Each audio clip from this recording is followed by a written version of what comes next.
Hello বন্ধুরা, কেমন আছেন? আজকে একটা ভাইরাল টপিক নিয়ে আসছি টিকটকারদেরকে নিয়ে। আপনারা দেখেন, এদেরকে কেউ চিনেন নাকি?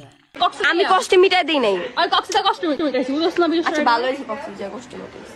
কেমনে লাগাইছিল ঝামেলা। এটা শোনার পর আমি রীতিমতো অবাক। এরা কেমনে পারে ভাই এগুলা? খকসেগে বক্স বাজায় দেয়, এরপরে মায়ের খেড়ে মার্কেটিং করে মানুষকে শেয়ার করে।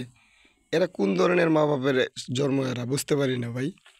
পরিবেশ দূষণ করে এরা, সমাজ এবং নরকের কিড এরা। এরা কে পায় ভাই? কক্সেগে কি বক্স? লাগাইছে না পিছে লাগাইছে কন্ডম ইউজ করছিল কোন ডগ স্টাইলে করে নাই।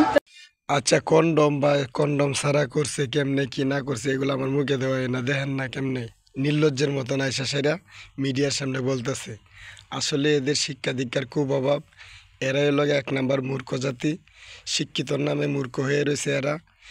এরা যেটা গোপন কাজ এটা ওপেনে করে এবং মানুষকে পাবলিশ করে মানুষকে শোনায়। ধন্যবাদ। পরবর্তীতে আরেকটা রোস্টিং ভিডিও আসবে।